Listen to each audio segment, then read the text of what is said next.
Hi guys, അപ്പോൾ നമുക്ക് സാമ്പാർ ഉണ്ടാക്കിയാലോ. അപ്പോൾ കമോൺ, തക്കാളി, ചെറുള്ളി, സബോള, പച്ചമുളക്, ക്യാരറ്റ്, വെണ്ടയ്ക്ക, ഇതാണ് കഷ്ണങ്ങൾ എടുത്തിട്ടുള്ളത്. പിന്നെ അടുപ്പത്ത് പാൻ വെച്ചു, എന്നിട്ട് എണ്ണ ഒഴിച്ചെടുത്തു. അതിക്ക് സബോള, ചെറുള്ളി, പിന്നെ പച്ചമുളകും വെണ്ടയ്ക്കയും കൂടി ഇട്ടിട്ട് നന്നായിട്ട് ഇളക്കി കൊടുക്കുക. ഞാൻ ആദ്യമായിട്ടാട്ടോ സാമ്പാർ ഉണ്ടാക്കണം, അപ്പോൾ എനിക്ക് വലിയ പിടുത്തൊന്നും ഉണ്ടായിരുന്നില്ല. പിന്നെ മേതു പറഞ്ഞു, പിന്നെ അമ്മയും പറഞ്ഞു കേട്ടോ. പിന്നെ മഞ്ഞൾപ്പൊടി ഇട്ടു, എന്നിട്ട് ഇളക്കി കൊടുത്തു. സാമ്പാർ കൂടി ഇട്ടു. അത് കഴിഞ്ഞിട്ട് നെട്ടും നന്നായിട്ട് ഇളക്കി കൊടുക്കുക. പിന്നെ തക്കാളി ആഡ് ചെയ്ത് കൊടുത്തു. നമുക്ക് തക്കാളിയും ക്യാരറ്റും ആഡ് ചെയ്തു. ഉരുളക്കിഴങ്ങൊക്കെ ഉണ്ടെങ്കിൽ അത് ആഡ് ചെയ്യാം. പിന്നെ ഉപ്പിട്ട് നന്നായി ഇളക്കി കൊടുത്തു. പുളിവെള്ളം ഉണ്ടായിരുന്നു, അത് ഒഴിച്ചു കൊടുത്തു. പിന്നെ നമ്മുടെ പരിപ്പ് വെള്ളത്തിൽ ആക്കിയിട്ട് കുക്കറിൽ വേവിച്ചിട്ടുണ്ടായിരുന്നു, അത് ആഡ് ചെയ്ത് കൊടുത്തു. പിന്നെ വെള്ളം ഒഴിച്ചു കൊടുത്തു. എന്നിട്ട് നന്നായിട്ട് തിളയ്ക്കാൻ വെച്ചു.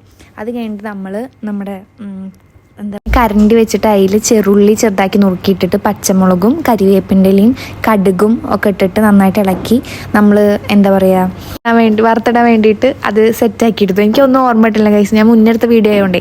അപ്പോൾ അങ്ങനെ സാമ്പാർ റെഡി ആയിട്ടോ.